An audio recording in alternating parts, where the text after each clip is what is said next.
ঘূর্ণিঝড় রেমালের তাণ্ডবে পানিবন্দী লাখো মানুষ, অসহায়ত্ব জীবনযাপন। বঙ্গোপসাগরের সৃষ্টি হওয়া নিম্নচাপটি ঘূর্ণিঝড় রেমালেও রূপ নিয়ে রোববার 26 মে রাত 8টার দিকে বাংলাদেশের উপকূলীয় এলাকায় আঘাত হানে। এ সময় দমকা ও ঝড়ো হওয়ার ফলে বাতাসের গতিবেগ ছিল ঘন্টায় 90 থেকে 120 কিলোমিটার। এর প্রভাবে বিভিন্ন এলাকায় ভারী ও মাঝারি বৃষ্টিপাত এবং জলোচ্ছ্বাস সৃষ্টি হয়। রাতে তাণ্ডব চালানো ঘূর্ণিঝড়ের ভয়াবহতা ফুটে ওঠে দিনের আলোতে।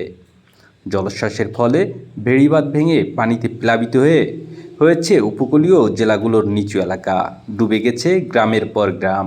এতে লক্ষাধিকেরও বেশি মানুষ পানিবন্দী হয়ে পড়েছেন, ভেসে গেছে মাছের ঘের। ঝড়ে ঘরবাড়ি বিধ্বস্ত হয়ে খোলা আকাশের নিচে রাত পার করছেন উপকূলীয় এলাকার মানুষজন। এছাড়া অনেকে আশ্রয় নিয়েছেন আশ্রয় কেন্দ্রগুলোতে। ঝড়ের তাণ্ডবে রাস্তাঘাটে গাছপালা পড়ে যোগাযোগ বন্ধ হয়ে রয়েছে। ঘূর্ণিঝড় রেমালের প্রভাবে বিদ্যুৎ বিচ্ছিন্ন হয়ে উপকূলের বিভিন্ন এলাকায় 1,55,00,000 গ্রাহকের বিদ্যুৎ সরবরাহ বন্ধ রয়েছে। 35,000-এর বেশি ঘরবাড়ি পুরোপুরি বিধ্বস্ত, 37,58,000 মানুষের বেশি ক্ষতিগ্রস্ত। ঘূর্ণিঝড় রেমালের কারণে 6 জেলায় এখনও পর্যন্ত 11 জনের মৃত্যুর খবর পাওয়া গেছে।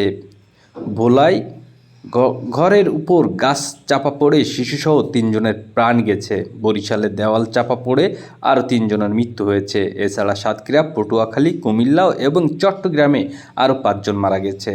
আবহাওয়া অধিদপ্তরের বিশেষ বিজ্ঞপ্তি 19-এ বলা হয়েছে, ঘূর্ণিঝড় রেমাল দুর্বল হয়ে স্থল গভীর নিম্নচাপে পরিণত হয়েছে।